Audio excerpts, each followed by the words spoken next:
Jupiter एक ऐसा planet है जिसके अंदर कुल 1300 धरती आसानी से समा सकता है और यही जुपिटर धरती के लिए एक वरदान है जो जन्म से लेकर आज तक अपने गुरुत्वाकर्षण से धरती को प्रोटेक्शन दे रहा है। जुपिटर अपनी इस ग्रेविटी से ही धरती की ओर तेजी से आने वाली सभी उल्कापिंडों को अपनी तरफ खींच लेता है और एक बड़े भाई की तरह धरती की रक्षा करता है। इसको सबसे पहले फेमस एस्ट्रोनॉमर गैलीलियो ने सन 1610 में अपने टेलीस्कोप की मदद से ढूंढ निकाला था और तभी से ये इंसानों के लिए एक क्यूरियोसिटी का विषय बन गया है। जुपिटर का आकार, ग्रेविटी और एटमॉस्फेयर को करीब से जानने के लिए 18 अक्टूबर 1989 के दिन साइंटिस्ट ने एक स्पेसक्राफ्ट को लॉन्च किया जिसका नाम गैलीलियो के नाम से रखा गया था। ये स्पेसक्राफ्ट 7 दिसंबर 1995 के दिन जुपिटर के ऑर्बिट में एंटर किया और ऑर्बिट में पहुंचते ही गैलीलियो स्पेसक्राफ्ट ने अपना काम शुरू कर दिया, जिसके जरिए हमें जुपिटर के एटमॉस्फेयर और इसके सबसे बड़े मून कैलिस्टो, यूरोपा और गैनीमीड के बारे में पता चला। गैलीलियो टेलीस्कोप ने जुपिटर के और भी बाकी चंद्रमाओं से हमारी पहचान करवाई। आज के समय जुपिटर के पास कुल 79 मून्स है। जुपिटर का एटमॉस्फेयर हमारी धरती से बिल्कुल अलग है, जिसमें 75% हाइड्रोजन, 25% हीलियम और बाकी बचे 1% में carbon, hydrogen sulphide, ammonia, methane और ऑक्सीजन जैसे एलिमेंट्स प्रेजेंट है।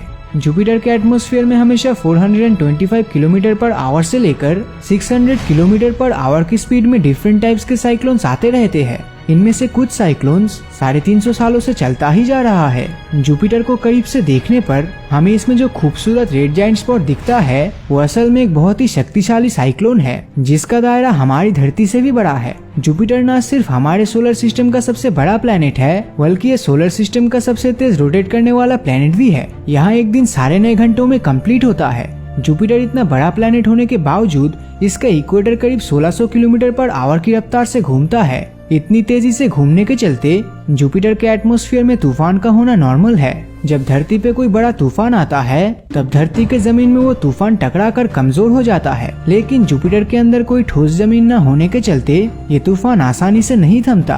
अब आपके दिमाग में ये सवाल आ सकता है कि जुपिटर के अंदर ठोस सतह का ना होना आखिर कैसे पता चला? तो इसका उत्तर जानने के लिए हमें चलना होगा जुपिटर के अंदर। 1949 में फर्स्ट स्पेस रॉकेट लॉन्चिंग के लगभग 6 साल बाद 7 दिसंबर 1955 के दिन गैलीलियो टेलीस्कोप का प्रोब, जो कि टाइटेनियम से बना हुआ था, वो जुपिटर के ऑर्बिट में एंटर करता है। जुपिटर के ग्रेविटेशनल फोर्स इस प्रोब को 1,62,000 किलोमीटर प्रति घंटे की रफ्तार से अपने सेंटर की ओर खींच रहा था। इतना ज्यादा रफ्तार के कारण प्रोब कभी भी टूट सकता था। ये जानकर साइंटिस्ट ने इसमें एक पैराशूट इंस्टॉल करके रखा था। तो जैसे ही ये पैराशूट खुला उसी समय प्रोब का स्पीड कम हो गया था।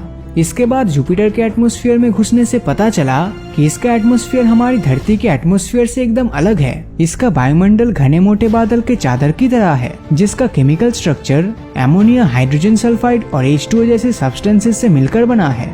जी हाँ, मैं H2O की बात कर रहा हूँ और आप शायद मेरी इन बातों पर यकीन नहीं करेंगे, लेकिन जुपिटर में भी धरती की तरह बारिश होती है। यहाँ घने धुएं जैसे बादल के नीचे एक जगह ऐसी भी है जहाँ हर वक्त बारिश होती रहती है। लेकिन क्या कभी आपने ये सोचा है कि जुपिटर में ये बारिश का पानी आखिर जाता कहाँ है?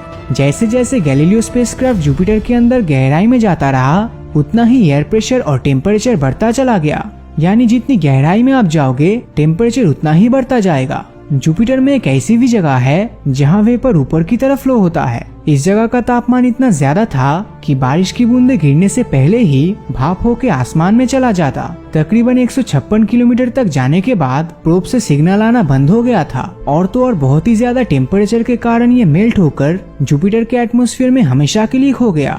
भले ही गैलीलियो प्रोब ने हमें जुपिटर के सतह के बारे में कोई ठोस जानकारी ना दे पाया हो, मगर इसने जुपिटर के अंदर के एटमॉस्फेरिक प्रेशर, टेम्परेचर और वहाँ बहने वाली साइक्लोन और उसके स्पीड से रिलेटेड जो जानकारी दी थी उसके बेसिस पर ही साल 2011 में जूनो स्पेसक्राफ्ट को जुपिटर के पास भेजा गया था। 5 जुलाई 2016 को जूनो सक्सेसफुली जुपिटर के ऑर्बिट में घुस गया था। जूनो के अंदर कोई लॉन्चर मौजूद नहीं था। इसे खास करके इस तरह से डिजाइन किया गया था ताकि ये जुपिटर के ऑर्बिट में रहकर ही हमें इसके जमीन, ग्रेविटेशनल फील्ड, मैग्नेटिक फील्ड और कंपोजिशन के बारे में जानकारी दे पाए। जूनो ने वैज्ञानिकों का डाउट क्लियर करते हुए ये जानकारी दी कि जुपिटर के अंदर कोई ठोस सतह है ही नहीं और ना ही जुपिटर अंदर से खोखला है, बल्कि इसके अंदर एक लिक्विड कोर है जो तपती लावा से बनी हुई है। यहाँ का टेम्परेचर करीब 10,000 डिग्री सेल्सियस के आसपास है, यानी सूरज के सरफेस टेम्परेचर से भी ज्यादा।